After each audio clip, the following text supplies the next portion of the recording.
Hi friends, welcome back to my channel. ಬಸವಣ್ಣನವರ ವಚನಗಳು ಅರ್ಥಸಹಿತ. ಉಳ್ಳವರು ಶಿವಾಲಯ ಮಾಡುವವರು, ನಾನೇನು ಮಾಡಲಿ ಬಡವನಯ್ಯ. ನನ್ನ ಕಾಲೇ ಕಂಬ, ದೇಹವೇ ದೇಗುಲ, ಶಿರವೇ ಹೊನ್ನ ಕಳಸವಯ್ಯ. ಕೂಡಲ ಸಂಗಮ ದೇವ. ಇದರ ಅರ್ಥ, ಶ್ರೀಮಂತರು ದೊಡ್ಡ ದೇವಾಲಯಗಳನ್ನು ಕಟ್ಟಬಹುದು, ಆದರೆ ಬಡವನಾದ ನಾನು ನನ್ನ ದೇಹವನ್ನೇ ದೇವಾಲಯವನ್ನಾಗಿ ಮಾಡಿಕೊಂಡು ಭಕ್ತಿಯಿಂದ ದೇವರನ್ನ ಆರಾಧಿಸುತ್ತೇನೆ. ನಿಜವಾದ ಭಕ್ತಿ ಮನಸ್ಸಿನಲ್ಲಿರಬೇಕು ಎಂಬ ಸಂದೇಶವನ್ನು ಈ ಬಸವಣ್ಣನವರ ವಚನ ಸಾರುತ್ತದೆ.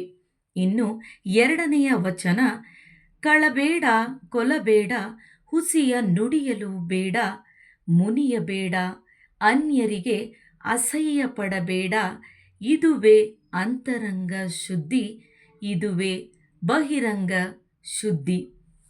ಕೂಡಲ ಸಂಗಮ ದೇವ. ಈ ಒಂದು ವಚನದ ಅರ್ಥ ಈ ರೀತಿಯಾಗಿದೆ: ಕಳ್ಳತನ ಮಾಡಬಾರದು, ಜೀವಹಿಂಸೆ ಮಾಡಬಾರದು, ಸುಳ್ಳು ಹೇಳಬಾರದು, ಇತರರನ್ನು ದ್ವೇಷಿಸದೆ ಬದುಕಬೇಕು. ಇಂತಹ ಸದ್ಗುಣಗಳಿಂದ ಮನಸ್ಸು ಮತ್ತು ಜೀವನ ಎರಡೂ ಶುದ್ಧವಾಗುತ್ತವೆ.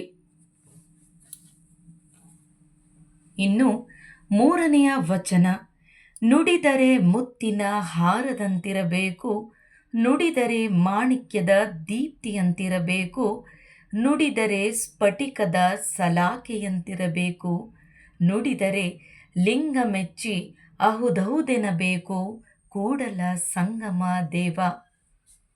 ಈ ಒಂದು ವಚನದ ಅರ್ಥ ಈ ರೀತಿಯಾಗಿದೆ: ಮನುಷ್ಯನ ಮಾತು ಅಮೂಲ್ಯವಾಗಿರಬೇಕು. ಅದು ಸತ್ಯ, ಸೌಜನ್ಯ ಮತ್ತು ಸ್ಪಷ್ಟತೆಯಿಂದ ಕೂಡಿರಬೇಕು. ಒಳ್ಳೆಯ ಮಾತು ಜನರ ಮನಸ್ಸನ್ನು ಗೆಲ್ಲುತ್ತದೆ ಎಂಬುದು ಈ ವಚನದ ಒಳಾರ್ಥವಾಗಿದೆ.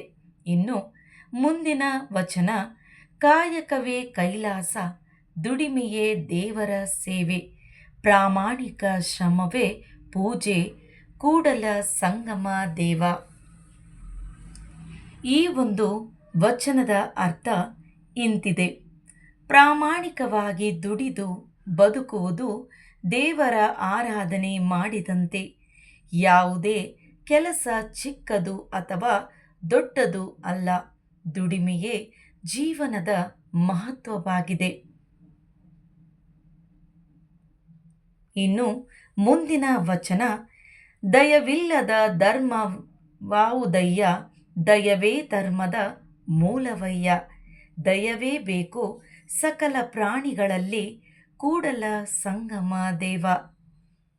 ಈ ಒಂದು ವಚನದ ಅರ್ಥ ಇಂತಿದೆ: ದಯೆ ಇಲ್ಲದಿದ್ದರೆ ಧರ್ಮಕ್ಕೆ ಅರ್ಥವಿಲ್ಲ. ಎಲ್ಲ ಜೀವಿಗಳ ಮೇಲೂ ಕರುಣೆ ಮತ್ತು ಪ್ರೀತಿ ತೋರಿಸುವುದೇ ನಿಜವಾದ ಧರ್ಮ ಎಂದು ಬಸವಣ್ಣನವರು ತಮ್ಮ ವಚನದಲ್ಲಿ ಹೇಳಿದ್ದಾರೆ. ಸ್ನೇಹಿತರೆ, ಈ ವಿಡಿಯೋ ನಿಮಗೆಲ್ಲ ಇಷ್ಟವಾಗಿದೆ ಎಂದು ಭಾವಿಸುತ್ತೇನೆ. ಇದೇ ರೀತಿಯ ಇನ್ನಷ್ಟು ವಿಡಿಯೋಸ್ಗಳಿಗಾಗಿ ನನ್ನ ಚಾನಲನ್ನು ತಪ್ಪದೇ ಸಬ್ಸ್ಕ್ರೈಬ್ ಮಾಡಿಕೊಳ್ಳಿ. ಕೇಳಿದ್ದಕ್ಕಾಗಿ ಎಲ್ಲರಿಗೂ ಧನ್ಯವಾದಗಳು.